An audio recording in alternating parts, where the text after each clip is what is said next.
नमस्कार दोस्तों स्वागत है आप सबका आपका अपना यूट्यूब चैनल सुअर शाहदेव में। मैं हूं सुअर शाहदेव। दोस्तों आज हम इस वीडियो के माध्यम से चर्चा करने वाले हैं यूपी को राजनीति को लेकर के।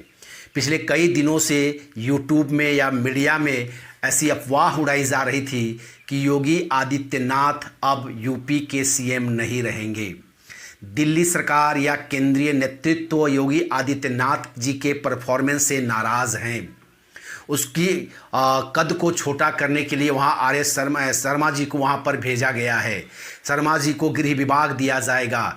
वहाँ के राज्यपाल महोदया उनको बुला करके उनको इस्तीफा देने की बात कही है।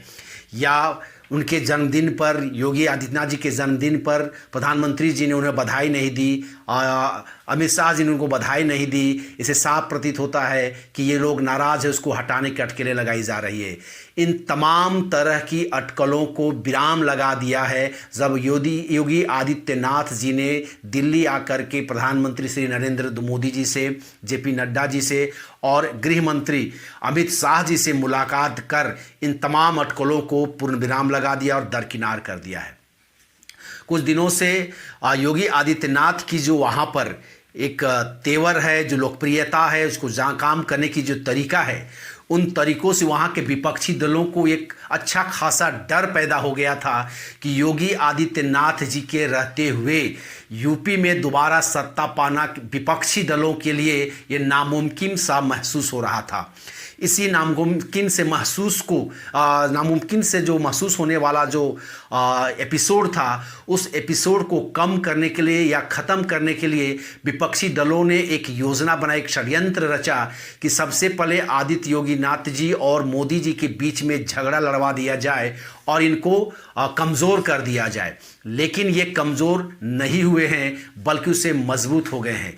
योगी आदित्यनाथ जी को बदनाम करने के लिए तमाम तरह की अफवाह उड़ाई गई, झूठी बातें फैलाई गई कि योगी आदित्यनाथ इन 5 सालों में यूपी का कुछ नहीं कर पाए, सिर्फ इनकाउंटर किए हैं। कुछ लोगों ने तो यहाँ तक कह दिया कि योगी आदित्यनाथ की सरकार ब्राह्मण विरोधी सरकार है, ब्राह्मणों को वहाँ पर ज़्यादा उनके साथ सौतेला व्यवहार हो रहा है या उनके पर अत्याचार हो रहा है। इन तमाम बातों को वहाँ पर अब विराम लग गया, पूर्ण विराम लग गया है। जब योगी आदित्यनाथ जी दिल्ली आए, प्रधानमंत्री जी से मिले और अमित शाह जी से मिले, तो यह निश्चय हो गया था कि अगला चुनाव 2022 का जो यूपी का चुनाव है वो योगी आदित्यनाथ जी के नेतृत्व में ही लड़ा जाएगा। वहाँ पर कुछ विधायक जो अपने काम को नहीं कर पाए हैं या उसमें फिसडी साबित हुए हैं, या कुछ मंत्री जिनको जिम्मेदारी दी गई तो जिम्मेदारी को नहीं निभा पाए हैं, उन पर भी कुछ कार्रवाई होने वाली है। हो सकता है 2022 का चुनाव में टिकट भी उनको ना मिले और केंद्रीय नेतृत्व से ये साफ कर दिया गया है कि अगला टिकट जो बांटा जाएगा यूपी में वो योगी के आदित्यनाथ जी के निर्देश पर ही बांटा जाएगा, उनके अनुशंसा पर ही दी जाएगी। तो आज हम बताना चाहेंगे कि योगी आदित्यनाथ जी के आने से पहले यूपी का क्या हाल था और आज यूपी का हाल क्या है। अगर योगी आदित्यनाथ जी को अगला सीएम के रूप में भाजपा प्रोजेक्ट करती है और करना निश्चित हो चुका है, तो दावे के साथ कह सकते हैं कि यूपी में फिर से भाजपा एक बड़े दल के रूप में उभरेगी। यूपी में योगी आदित्यनाथ ने कई ऐसे कारनामे किए हैं जो अपने आप में एक उदाहरण बन गया है, न सिर्फ देश में बल्कि विदेशों में भी उसकी चर्चा हो रही है। कोरोना काल में जिस प्रकार से उन्होंने पहला वेव आया था उसमें जिस प्रकार से उन्होंने काम किया, दूसरा वेव में जिस प्रकार से उन्होंने काम किया, ये काबिले तारीफ है। यूपी की तुलना हम झारखंड या दिल्ली के जैसे छोटे प्रदेशों से नहीं कर सकते हैं। दोस्तों हम सब जानते हैं कि यूपी एक बहुत बड़ा प्रदेश है जहां की जनसंख्या लगभग 25 करोड़ के आसपास है और इन 25 करोड़ के लोगों को संभालना एक मुख्यमंत्री या उन पर जो कोरोना काल में जिस प्रकार से उन्होंने संभाला है, दूसरे मुख्यमंत्री अगर वहां पर होते तो उनकी बलबूते की बात यह नहीं थी। दिल्ली की जनसंख्या 8 से 10 करोड़ की है, लेकिन उसमें अरविंद केजरीवाल पानी पानी हो गए, पसीना पसीना हो गए संभालते हुए। तो 25 करोड़ की बात सोचिए कि क्या होगा। और 25 करोड़ की जनसंख्या होने के बावजूद भी योगी आदित्यनाथ जी जो कोरोना काल में जो कार्य किया है वो पूरे देश में ही नहीं, पूरे विदेशों में भी उनकी लोगों ने तारीफ किया है, भूरी भूरी तारीफ किया है। अभी कोरोना काल के जो संक्रमित की संख्या है यूपी में वो 14,000 मात्र है। एक तारीफ का काबिल बनता है दोस्तों। ये दूसरे प्रदेशों से हम इसकी तुलना नहीं कर सकते हैं, क्योंकि दूसरे प्रदेशों की जनसंख्या झारखंड में मात्र 3 करोड़ की जनसंख्या है, लेकिन यहां पर संक्रमित संख्या देखेंगे तो कहीं ज्यादा होता है। लेकिन अगर यूपी के 25 करोड़ जनसंख्या है उसके बावजूद भी वहां संक्रमितों की संख्या कम है। दोस्तों अब हम बात करेंगे कि योगी आदित्यनाथ जी के यूपी में 4 साल पूरे हो गए हैं, और इन 4 सालों में 2 साल जो है, पिछले 2 सालों में जो कोविड का काल रहा है या कोरोना का काल रहा है, इन कालों को भी अगर हम जोड़ दें तो योगी आदित्यनाथ जी ने जिस प्रकार से वहाँ कार्य किया है, और अगर 2022 के चुनाव में वो अपने कार्यों को लेकर के राज्य की जनता के पास जनादेश के लिए जाएंगे, तो क्या राज्य की जनता योगी आदित्यनाथ जी के कार्यों से अपनी संतुष्टि जताएंगे? क्या अपना जनादेश इनके पक्ष में देंगे? हम इसके बारे में अगर चर्चा करें तो सबसे पहले बात करें कि योगी आदित्यनाथ किन मुद्दों को लेकर के वहाँ की जनता के बीच जाएंगे, और क्या उपलब्धि योगी आदित्यनाथ ने पिछले 4 सालों में अर्जित की है या पाई है। तो हम देखेंगे दोस्तों कि सबसे बड़ा जो उपलब्धि है योगी आदित्यनाथ जी की, तो वो है अपराध पर अंकुश। जी हाँ, 2017 से पहले यूपी में जो अपराध की घटनाएं घटती थी, या अपराधी जिस प्रकार से बेलगाम हो गए थे, कानून व्यवस्था नाम की चीज़ नहीं थी, वहाँ गुंडे बदमाशों को, अपराधियों को सरकारी संरक्षण प्राप्त होता था और वे बेलगाम हो गए थे। यहाँ तक कि वो किसी भी जनप्रतिनिधि, चाहे वो विधायक हो, जिला परिषद सदस्य हो, सांसदों पर भी वो हमला करने से नहीं चूकते थे, बाज नहीं आते थे या डरते नहीं थे। आज उन तमाम आपराधिक घटनाओं पर अंकुश लग चुका है, उनको दबा दिया गया है। आज वहाँ के अपराधी या तो यूपी छोड़कर भाग चुके हैं या जेल के सलाखों के पीछे हैं। आज वो अपनी जान की भीख मांग रहे हैं।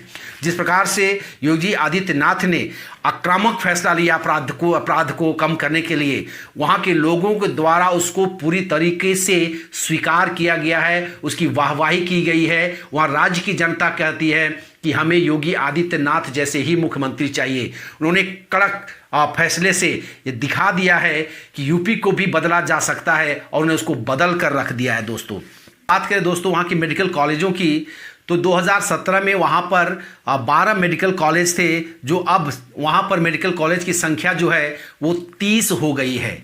और आज वहाँ कोरोना से लड़ने के लिए है, चाहे रिसर्च सेंटर हो, चाहे बालकों के बच्चों के लिए जो वहाँ पर संस्थाएं खोली गई, मेडिकल कॉलेज खोली गई हैं, चाहे एम्स की बात करें तो केंद्र सरकार की सहायता से वहाँ जो एम्स की शुरुआत की गई है वो एक मील का पत्थर साबित होगा, और यह जनता के बीच में जाने के लिए एक बहुत बड़ा मुद्दा होगा। मुझे उम्मीद है कि राज्य की जनता भी इस मुद्दे से, इस कामों से अपनी संतुष्टि जरूर जाहिर करेंगे। अगर हम बात करें दोस्तों वहाँ पर एयरपोर्ट की, तो पहले वहाँ 2 एयरपोर्ट थे, अब वहाँ 7 एयरपोर्ट हैं, और अभी 11 एयरपोर्ट पर काम हो रहे हैं। यानी कि दिल्ली के यूपी के तमाम शहरों को लगभग दिल्ली, मुंबई या अन्य शहरों से एयर कनेक्टिविटी में उन्होंने जोड़ने का काम किया है, और लोगों को इससे फायदा होने वाला है। दोस्तों अगर हम बात करें दोस्तों सड़कों की, तो सड़कों में वहाँ पूर्वांचल एक्सप्रेस वे का निर्माण हो चुका है, बुंदेलखंड एक्सप्रेस वे का निर्माण हो चुका है, हमगंगा एक्सप्रेस वे का निर्माण हो चुका है, और वहाँ पर जो हाईवे थी उसको 4 लेन में बदल दी गई है। यानी कि गांव कस्बों को भी मेन सड़कों से जोड़ दी गई है। 4 लेन की जो सड़कें हैं उसकी जो योजनाएं वहाँ पर बनाई गई हैं, और कई हाईवे को 4 लेन बना दिया गया है। वहाँ पर आवागमन की भी सुविधा बढ़ गई है। दोस्तों इससे भी मुझे लगता है कि वहाँ की राज्य की जनता इससे वहाँ पर ज़रूर वो संतुष्ट होंगे। OPOD के द्वारा उन्होंने गांव कस्बों के शिल्पों को, जो वहाँ पर कामगार थे उनके शिल्पों को उन्होंने आधुनिक बाजार से भी जोड़ने का काम किया है। दोस्तों उन्होंने वहाँ पर मुंबई की तरह नोएडा में फिल्म सिटी निर्माण के काम में काफ़ी रुचि दिखाया है, और उसका काम की भी शुभारंभ बहुत जल्द वहाँ होने वाला है। दोस्तों पहले वहाँ के मुख्यमंत्री नोएडा जाने से डरते थे, तो भगवा कलर के वस्त्रधारी योगी आदित्यनाथ जी जहाँ एक तरफ भगवा कलर डाल करके अपनी परंपरा संस्कृति को साथ लेकर चल रहे हैं, तो वहीं हाथ में लैपटॉप लेकर के उन्हें दर्शाया है कि आधुनिकता के साथ उनको कोई परहेज नहीं है। जब वहाँ के मुख्यमंत्री अपनी सीट जाने के डर से नोएडा जाने से डरते थे, जो ऑस्ट्रेलिया में या कहीं कहीं पढ़कर आए मुख्यमंत्री थे वो भी इन चीज़ों पर विश्वास करते थे और नोएडा कभी नहीं गए थे, वहीं योगी आदित्यनाथ जी ने 6 बार नोएडा जा करके इस भ्रम को, इस मिथ को तोड़ने का काम किया है। 15 साल में पहली बार कोई मुख्यमंत्री अयोध्या का दौरा किया है दोस्तों। यूपी का पहला मुख्यमंत्री है जो 4 सालों में 75 जिलों का दौरा किया है दोस्तों। उन्हें वहां पर ई कैबिनेट की भी शुरुआत की, ई बाजार की भी वहां पर उन्होंने शुरुआत किया है दोस्तों। अगर हम बात करें दोस्तों कोरोना काल में जिस प्रकार से उन्होंने काम किया है, तो उन्होंने लगभग 27 लाख लाभुकों को, जो दिहाड़ी मजदूर थे, जो कोरोना काल में उनको जब आर्थिक समस्याओं का सामना करना पड़ा, तो उनकी मदद के लिए प्रत्येक लाभुकों को 1-1 हज़ार रुपया करके लगभग 230 करोड़ रुपया उनके खातों में डालने का काम किया है।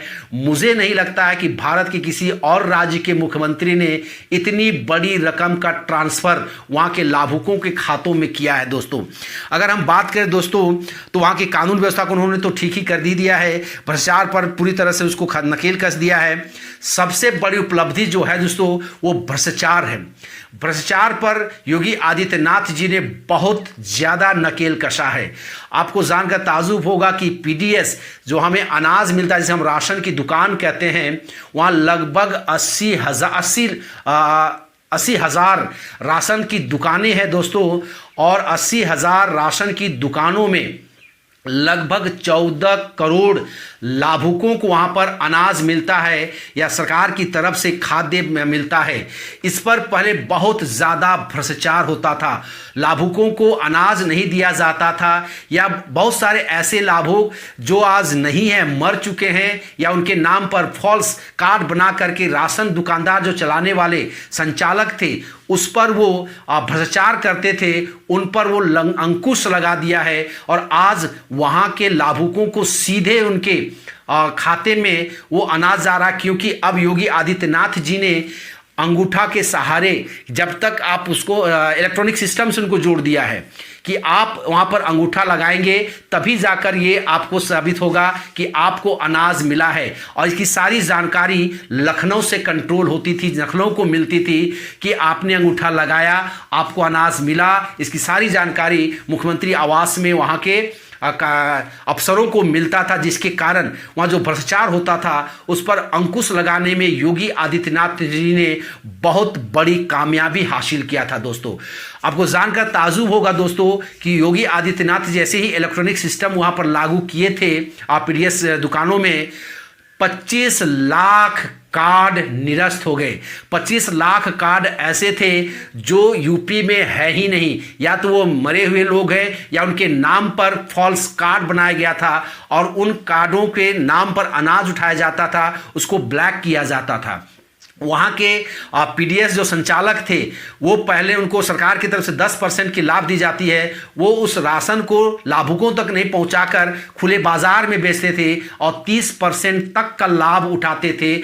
आज उस पर अंकुश लग गया है, वो बंद हो चुका है दोस्तों। इसलिए पहले देखा जाता था कि ज़्यादातर जगहों पे जिसकी सरकार थी, जिस पार्टियों की सरकार थी, उस पार्टियों के सरकार के कार्यकर्ता ही इन पीडीएस सिस्टम के दुकानदार थे या संचालक थे, और वही इन पर इस भ्रष्टाचार पर लिप्त होते थे। आज वैसे भ्रष्टाचारी इस दुकान को बंद करके दूसरे कामों में वो व्यस्त हो गए हैं और उस काम को वो छोड़ चुके हैं। मुझे लगता है कि अगर योगी आदित्यनाथ जब चुनाव पर जाएंगे, लोगों के बीच जनादेश के लिए जाएंगे, तो 14 करोड़ जो लाभुक हैं वो सीधे सीधे योगी आदित्यनाथ जी के नाम पर वोट देने के लिए मजबूर होंगे दोस्तों, और इससे भाजपा को वहां बहुत बड़ी फायदा पहुंचने वाली है दोस्तों। अगर हम बात करें दोस्तों वहां पर बिजली की बात करें, तो योगी आदित्यनाथ जी के आने के बाद लगभग 1,67,000 गांवों में बिजली पहुंचाई गई है। 1,67,000 दोस्तों, और गांव में बिजली पहुंचाई गई है। लगभग 1,24,00,000 लोगों को फ्री में बिजली दी गई है दोस्तों। अगर हम बात करें दोस्तों, पर्यटक क्षेत्र में उन्होंने बहुत सारे काम किए हैं। वहाँ सड़कों के जाल बिछाए हैं, तो बनारस को उन्होंने सुधारा, अयोध्या को उन्होंने सुधारा, लखनऊ को सुधारा है, कई ताप्ती नदी के घाटों पे वहाँ पर निर्माण किया है, जिससे वहाँ पर्यटक स्थल के रूप में इनको विकसित किया गया है। और अब वहाँ पर्यटक बहुत काफ़ी मात्रा में वहाँ आ रहे हैं, जिससे राज्य को एक राजस्व की प्राप्ति उससे हो रही है दोस्तों। वहाँ उन्होंने 5 लाख लोगों को हेल्थ इंश्योरेंस जो था उसका लाभ पहुँचाया है आयुष्मान भारत के तहत दोस्तों। अगर हम बात करें दोस्तों, कुंभ जैसे मेलों को जहां पर एक भी हादसा ना घटा हो, वैसे सफल कुंभ का मेला योगी आदित्यनाथ जी ने आयोजन करके ये दिखा दिया है कि हम जहां गेरुआ वस्त्र धारण करके अपनी संस्कृति या परंपराओं को फॉलो करने वाले हैं, तो हम अगर आ जाए तो आधुनिकता के भी स्वीकार करके राज्य को विकास की राह पर ला सकते हैं, राज्य की दशा एवं दिशा बदल सकते हैं, राज्य को विकास, विश्वास और सुशासन के क्षेत्र में हम अव्वल बना सकते हैं दोस्तों। दोस्तों वहाँ किसानों के लिए भी उन्होंने बहुत बड़े काम किए हैं। जब पहले किसानों के जो एमएसपी जो के आधार पर जो उनसे उनकी फसलों को क्रय होती थी, उनको मुआवजा बहुत दिनों के बाद मिलता था, कभी सालों हो जाता था, 2 साल हो जाते थे। किसान पैसे को लेकर के राह तकते रह जाते थे, आशा करते रह जाते थे और आत्महत्या करने में मजबूर होते थे। योगी आदित्यनाथ जी जब से वहाँ पर आए हैं, इस पर उन्होंने एक बदलाव किया है और अब वहाँ के किसानों को जो एमएसपी पर जो पैसे जाती, मुआवजा जाती है, अब सीधे 2 दिनों या 3 दिनों में ही उनके खाते पे चली जाती है दोस्तों। वहाँ जो पहले धान और गेहूं पर ही एमएसपी दी जाती है, लेकिन योगी आदित्यनाथ जी के आने के बाद सब्जियां हो चाहे ईख हो, इस पर भी एमएसपी वहाँ पर बड़े पैमाने पर दी जा रही है और लाभुकों को जो वहाँ किसान हैं उनकी मुआवजा समय पर दी जा रही है दोस्तों। अगर हम बात करें दोस्तों आस्था की, तो जहां वो आस्था की पीठ पर शीश नवाते हैं, तो वहीं निवेश समिट करके अर्थशास्त्र को भी बदलने की योगी आदित्यनाथ जी ने बहुत बड़ी कामयाबी हासिल की है। ईज ऑफ डूइंग बिजनेस की रैंकिंग में जहां यूपी बहुत पिछड़ी साबित होती थी, अब उसके रैंकिंग को उन्होंने बहुत उठाने का काम किया है दोस्तों।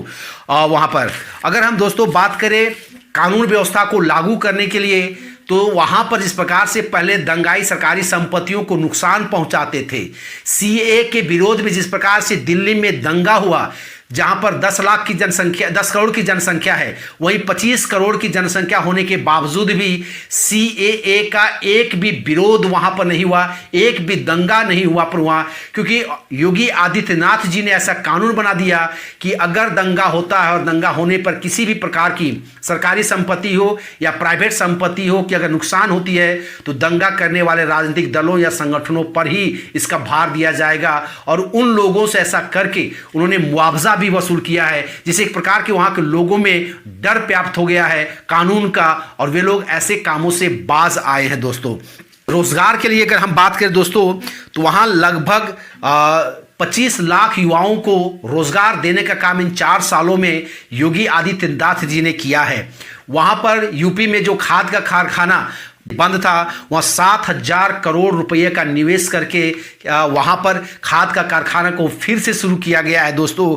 अब वहाँ पर बहुत जल्द लोगों को रोजगार मिलेगी दोस्तों। वहाँ पर प्रदूषण से मुक्त करने के लिए, राज्य को मुक्त करने के लिए 25 इलेक्ट्रिक बसों की भी शुरुआत की गई है और इसे वहाँ पर पोल्यूशन को भी कंट्रोल करने के दिशा में एक कदम उठाई गई है। तो अगर हम बात करें 600 metric ton solid waste management system की भी वहाँ पर निर्माण किया गया है दोस्तों। वहाँ पर नदियों के किनारे सौदागृह का निर्माण किया गया है और उसको पर्यटक स्थल पर भी निर्माण बनाया गया है। एम्स का निर्माण किया गया है, तो फॉरेंसिक लैब का भी वहाँ पर गोरखपुर में निर्माण किया गया है दोस्तों। अगर हम इस तरह से पूरा देखें दोस्तों, तो अगर योगी आदित्यनाथ जी के नाम पर जब भाजपा चुनाव पर जाएगी, तो भाजपा को वहाँ की जनता वोट देने के लिए मजबूर होगी। जो काम योगी आदित्यनाथ जी ने पिछले 4 सालों में किया है वो काबिले तारीफ है, या अन्य राज्यों की तुलना में वो बहुत ज़्यादा बेहतर है दोस्तों। हम मान सकते हैं कि जिस प्रकार से अभी नदियों में लाशों की बहने की जो घटनाएं घटी है, वो अगर सही घटना अगर होगी तो यह दुखद घटना है, लेकिन मुझे लगता है कि यह विपक्षी दलों के द्वारा एक षड्यंत्र है। लाशों को मुर्दा घाटों से या अस्पतालों से खरीद कर या जो गड़े हुए लाश थे उनको उखाड़ करके नदियों में बहाने का काम किया गया था, और जिसके ताकि सरकार को बदनाम किया जा सके। और इस पर एक जांच की टीम की जांच की ज़रूरत है दोस्तों। मुझे लगता है कि राज्य सरकार इस पर भी जांच भी करवाएगी।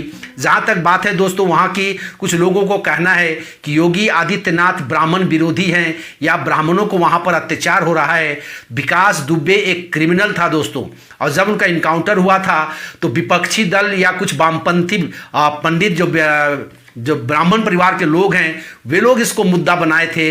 हालांकि बाकी जो ब्राह्मण हैं से वो कहीं नाराज नहीं है। उन्होंने इसको जायज़ ठहराया था कि विकास दुबे एक अपराधी था, और विकास दुबे ने भी बहुत सारे ब्राह्मणों की हत्या की थी, ब्राह्मणों की जमीनों को छीनने का काम किया था।